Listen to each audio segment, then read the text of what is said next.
Welcome to the show. It's Chris Graham. We're joined by Rod Mullins here. It's a Monday. We're going to talk some NASCAR. Rain once again, Rod, affecting a NASCAR race. It just seems like the way things have been going the last few weeks. But in Atlanta, they did get a good bit of the race in before the rain. And William Byron, as all the folks were trying to work their way to the front, knowing that rain was coming, William Byron was able to pull it out and get the win. Yeah, he was. And, that was even in the face of some things that happened where he went spinning down through the infield. He lost a position, got knocked to the side, went scooting down toward the infield, and got some damage out of his car, too. A lot of people thought, well, this may be the end for Byron. Don't know if he's going to have being a factor in this. And then he got a lap down. They were able to work things out in the pits and get him back on the track. And he went back out there, got his lap back. And then right when this is what makes NASCAR so fun to me. This is one of those things of where you're rolling the dice. Here it is. You've got rain about a mile and a half or maybe 2 miles outside of the track. You haven't seen it yet, but you know it's coming. And then you roll the dice, you take the pit, you go into the pit. Some of them went into the pits. Byron did a little bit earlier and so forth, and he was okay. But now the situation was for some of the others that were out there. I think you had one driver, I believe it was Michael McDowell. He was kind of hung out to dry, and he had the chance of being up toward the front, but was afraid to use too much gas, because if he used too much gas, he might not finish the race if they call the race because of the rain. They prevented them from coming down pit road until finally the weather had moved in, and ended up, William Byron just rolled the dice the right way, and then, played that card to be able to get back into it. And he pulled off I think a great win, considering probably some of the most diciest racing I have ever seen at Atlanta. I know that they have talked about it at first, but I'm telling you, I couldn't believe the lane changes, going at speed. I mean, this was something like you'd see during drafting at Daytona. And gives that Atlanta track a little bit of that super speedway feel, because they really took advantage of it on Sunday night. Yeah, there was a lot because they, everybody knew the rain was coming. Everybody could see that it was coming. Guys were jockeying for position, trying to get up to the front. There were some wrecks as a result of that. You mentioned the strategy. Brad Keselowski got caught up in it in terms of trying to determine how much gas do we have, how much gas do we need. I think he's the one who said, or well, at least one of probably a few who said, if the race was 10 minutes shorter or 10 minutes longer, maybe things go better for me. Daniel Right. Suarez, who finished second, was hopeful he would get more of a chance to get back out there and get one more shot at the lead. But then Kyle Busch, who finished fifth, said he 1,000% agreed on erring on the side of safety. Who is this Kyle Busch, by the way? Oh, yeah, exactly. On the side of safety, who is this guy?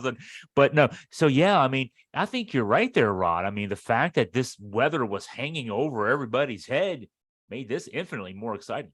Yeah, it did. And, they didn't want a situation what happened at Daytona, I think, a couple of years ago when they were racing at Daytona. And then you have to remember how big Daytona is. And Daytona gets out there, a 2.5 mile track. And then you're there, and on one part of the track, you're there and it's sunny. But once you start getting to the backside of the track and you start getting into 3 and then going into 4, it can be pouring the rain. And that's the difference of how Florida weather is. That's the difference in how big that track is. And they had an incident that happened here a year or two ago, I think, when they had the cars out there. It had started sprinkling just enough, and then the cars got loose. They went all over the place. We had a big, massive pile up there at Daytona, and NASCAR was probably more than anything else erring on the side of, good judgment with this. Hey, we know it's coming. We want to warn the teams and tell them what's going on. And we're going to go ahead and call this. They've made it through 2 stages. They've made it past the halfway point, and the way it looks, we're going to go and we're going to call this race, because it doesn't look like it's going to improve. And then how much time will it take to get those dryers out there and be able to dry the track and have it working adequate enough to be able to get out there?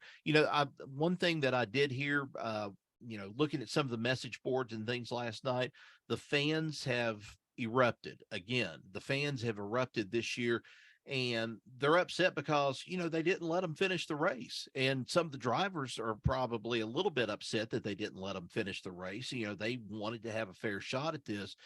But, this prevents the belly aching, the crying, and everything else that goes on if you have a race like this and then you're a contender and then get taken out in a melee when it could have been prevented. That's one of those things. And the fans have got to understand that. I love racing just as much as they do. But if we're going to err on the side of caution with this is the best way to go. And NASCAR called it last night when they needed to. Yeah, and another night race. So that's I know NASCAR is creeping later and later. We used to get 1:00 start times on Sundays, and it was 3:00, 3:30, 5:30. Now 7:00 starts. Yep. But this is on the heels of, even though Chicago was cut short by rain, Chicago was the second most watched race of the season after the Daytona 500. So, I'd like to see the overnights for this race with the intrigue, Atlanta, etc. Let's see some off the track news. Corey LaJoie, Inspire Motorsports announcing some news. Yeah, I think they've got some they got some sponsorship through and everything. They got some sponsorship with Bainbridge. I know they'd picked that up. But now I don't know if they've changed anything from what I remember from later in the week last week. I know that they were talking about they got some associate sponsorship through Bainbridge. Do you have a lead on that or anything else that they're talking about? That's who they'd picked up for the Atlanta race. Oh, I thought, let me see. I thought, let's see. I thought I saw something, and I'm not finding the headline right now. Oh, here we go. Yeah, multi-year extension for LaJoie with Spire Motorsports. So that's so in addition to the sponsorship news, and maybe the sponsorship news had to come first. You got to get the sponsors before you can sign the contract. But yeah, he's working on finalizing a multi-year contract extension, according to The Athletic.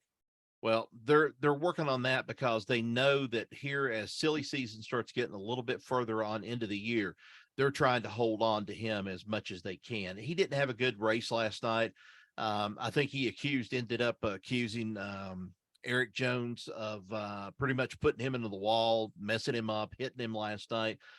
There were a lot of hurt egos, hurt feelings last night after this race. But Corey LaJoie also, fans need to remember too, this is the man that subbed in for Chase Elliott in one race. And, if he ran good, chances are they're going to take a look at him. They're going to take a look at him from somebody from another point. And I'm going to give you the example, Josh Berry. Josh Berry ran all those races for Hendrick, and then he's stepping into Kevin Harvick's seat is what he's going to step into for next year.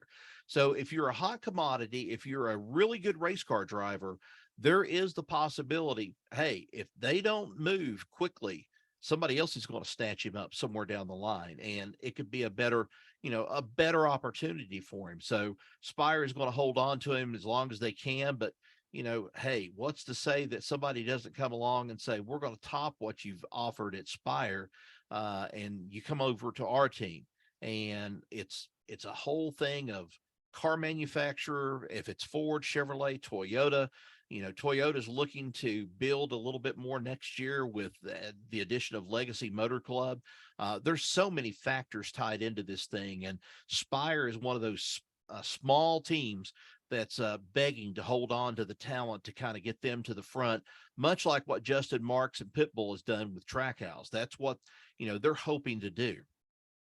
LaJoie's, I'm looking at the standings now. LaJoie's sitting in 24th. He's one spot behind Chase Elliott, who's still languishing down in 23rd after missing a bunch of races early this season with that injury. There was some movement at the cut line for the playoffs. Bubba Wallace, AJ Allmendinger falling below the cut line right now. Wallace is close, though. He's at 404 points. Tying for 15th now. So the 15th and 16th spots right now going to Daniel Suarez, who finished second. Michael McDowell, we've talked about. They're tied at 407 in the standings. So, we got a few races to go before the playoffs get determined. And we've got some interesting races shaping up there for those last few spots. Yeah, Suarez said, I would have rather had the win But he said, more than anything, I'll take this position number 2. I'll take it. I'll run with it. Because yeah, it's exactly like what you said. It got him to the playoff cut line right now. And then the other guy, Michael McDowell, out of this, he has been one of these guys that either, some of the drivers have a love-hate relationship with him. They don't like the way he drives. They continuously, there's several of them. I know Bubba Wallace has thrown this out at him a couple of times before. There was, I think it was the All-Star race. Matter of fact, at Bristol, when I went to the All-Star race, Bubba kind of made some controversial statements in one way about Michael McDowell, his faith and so forth. And he said, well, Michael will probably just come over here and he'll try to apologize and stuff and say, let's go pray together. And, but that's Michael McDowell. He's just that kind of driver. He is, he's very strong in his faith of how he believes about things. But this is a great compliment for him, hanging tough and hanging in there to get to 15th in the point standings. I mean, he would love nothing more than to get a win. He'd like to have had a win last night if the race had gone on a little bit further. But you take what you get right now with everything starting to dwindle a little bit more and a little bit more. See, Byron wins his 4th race last night.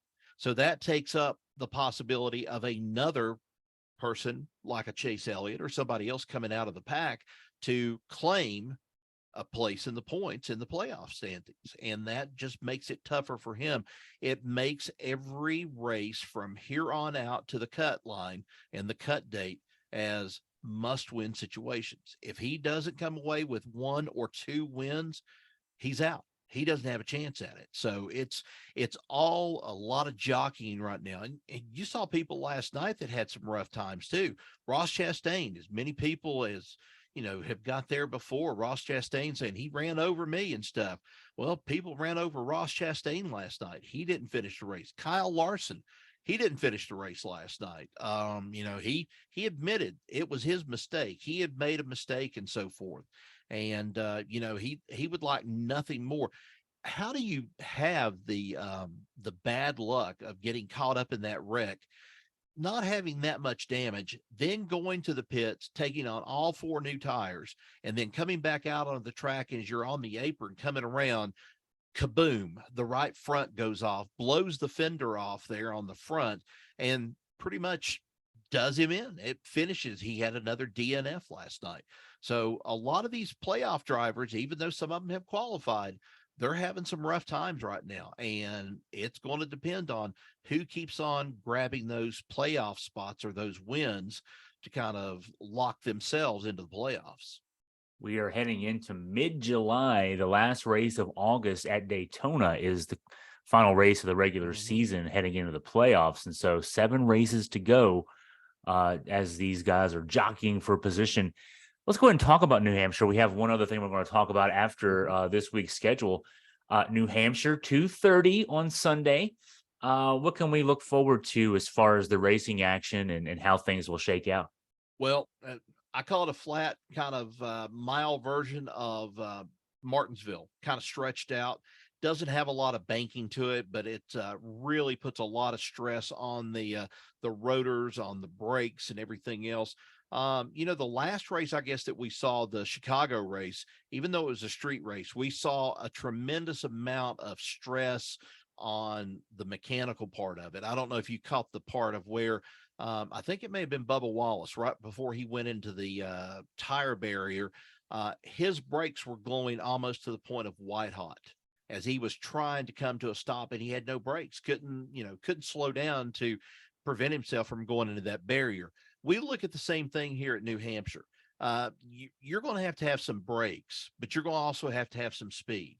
And, I know that it would, I don't know. I know that it would probably put some pressure on you and stuff because that is really a fast track. It's always been a fast track. And unfortunately, there have been several drivers that have met their demise there and stuff. Adam Petty, the throttle stuck on his car. Kenny Irwin Jr., I think, is another one that had an incident there at New Hampshire.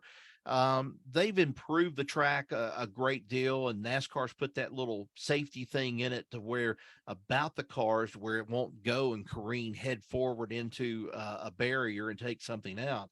But speed wise, I think we're going to see some at least 150, 160, maybe 170 mile an hour, 160 maybe. I would put it somewhere in there, maybe 140 to 160, depending on how they're doing on the straightaways, if they get a lot of speed out of it. But then that braking's got to take a place in it. And right now, I think probably anybody that has a great chance at maybe picking up their first win in NASCAR, and especially with their new race team, is Brad Keselowski. Brad Keselowski had a great run last night at Atlanta.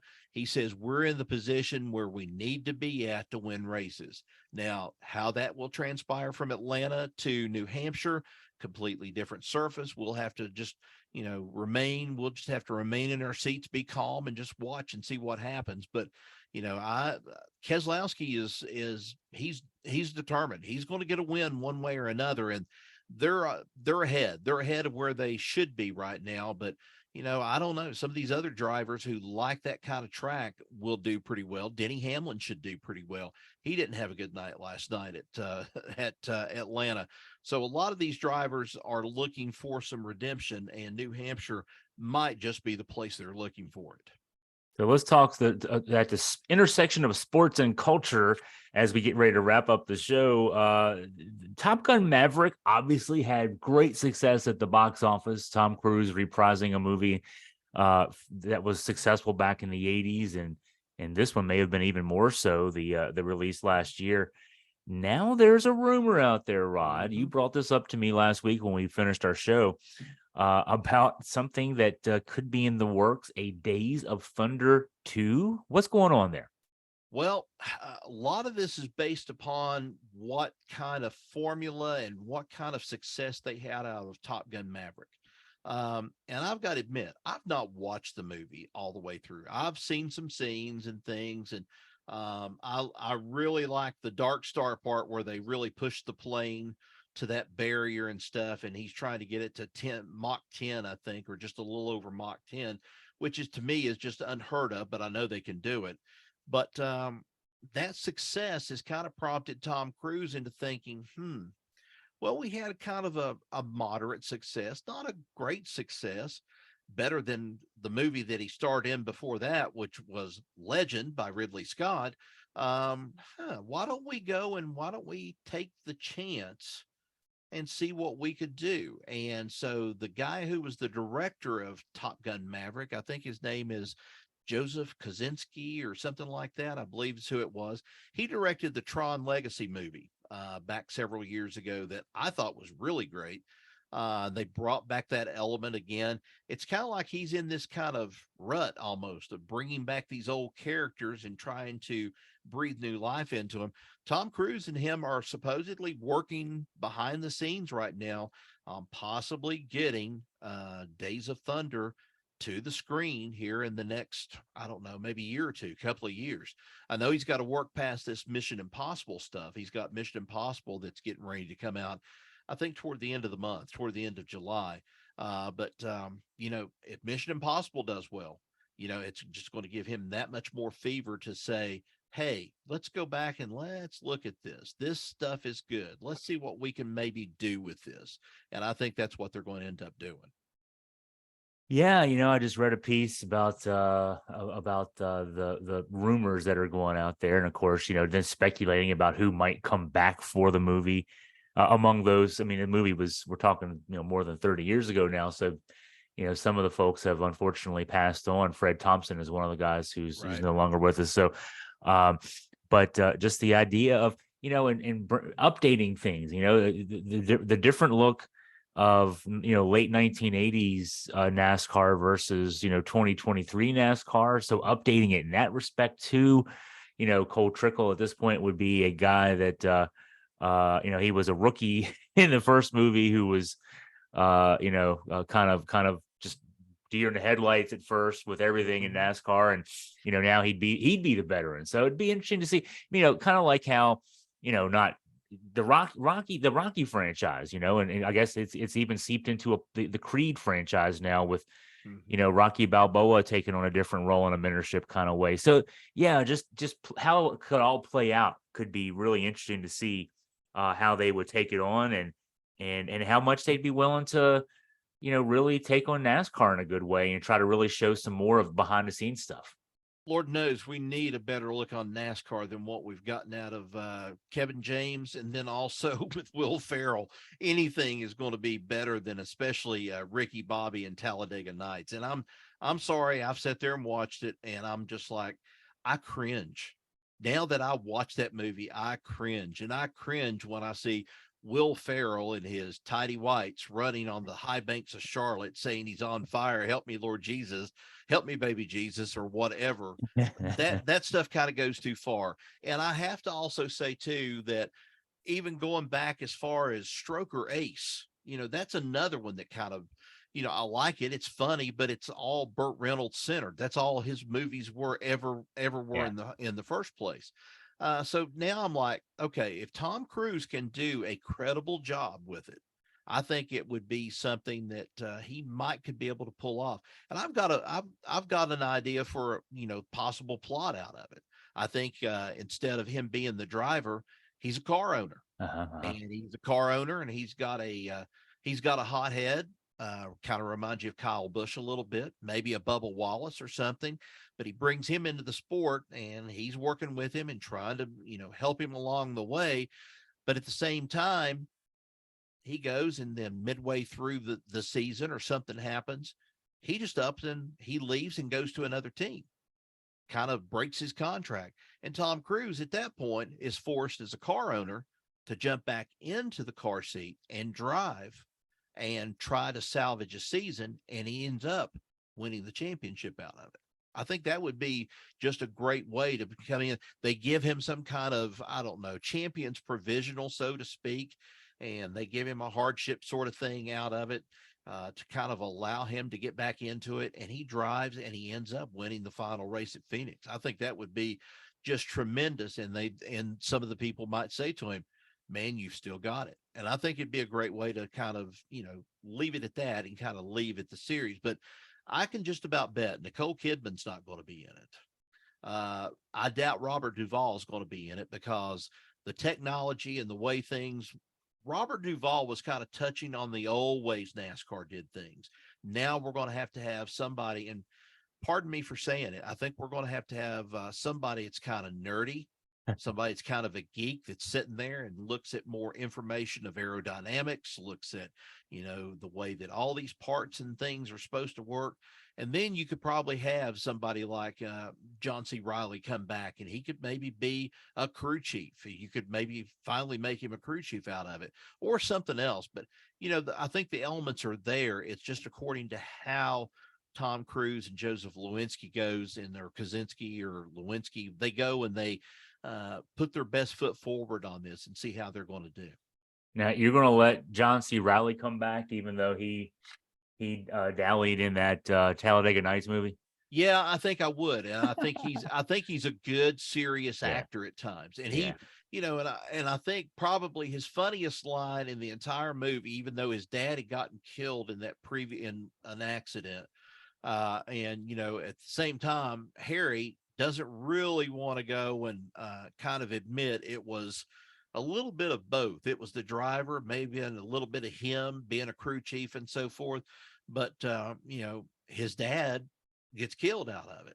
And I think the funniest part is at Bristol, when they're showing the scene there, and he gets there and he looks, he said, huh, he said, look at that. He said, a part of the car we don't have to fix. And then Robert Duvall comes in, lays a foot into the side panel right there of the car on the driver's side, and he looks at him, he says, I don't want you getting spoiled, Buck. Yeah. I just think it's a funny line. I just think it, and he just, huh, imagine that. He says, we don't have a part we've got to fix this week. So As far as the plot, if things go the way you laid out there, Rod, I think the fact that this is going to be on YouTube and on our podcast, that kind of copyrights the idea. So you might get a co-author credit if they go that direction. yeah, but the thing is, they've got to watch it first and kind of get the idea. They'd say, where did you come up with that? Oh, I bet you I know where you came up with it. Chat GPT. No, I thought that up in my head. Is exactly what I thought about it. I just think that element of still Yeah. keeping that Kyle Busch sort of thing in there, that hothead trying to go somewhere else, wanting out, can't get out because he feels like Tom Cruise is holding him back as a car owner. And Tom Cruise can still go out there and, if they're doing like testing or whatever it is that they might do, he can still smoke him. He can still smoke him in ways you would never think. But at the same time, he's kind of looking at it and like, is this supposed to be my race car or is this supposed to be Cole Trickle's race car? Well, Yeah. it's a little bit of both. So there's a little bit of jealousy there, I guess, in this little idea that I thought up. And I just thought, it wouldn't be a bad idea for it, but it needs to be played a little bit more serious and a little bit more realistic than what the first Days of Thunder movie did. I think they exaggerated a lot of the body damage. Now you could say they are honestly slapping cars out there and they're slapping against each other and so forth. But what they went through in Days of Thunder 1, the first one, was just a little bit far-fetched in a lot of ways. I mean, a car that looked like, honest to goodness, like it was an open wheel modified with nothing else left on, but still running in great order. No, not especially at a track like a Daytona or Darlington or something like that, where you've got to have aerodynamics and that's involved with the car. So Now, Rod, you're an English teacher, you're a writer. You got a few weeks till school starts. Your homework assignment is to write this script. Really, you got a few weeks.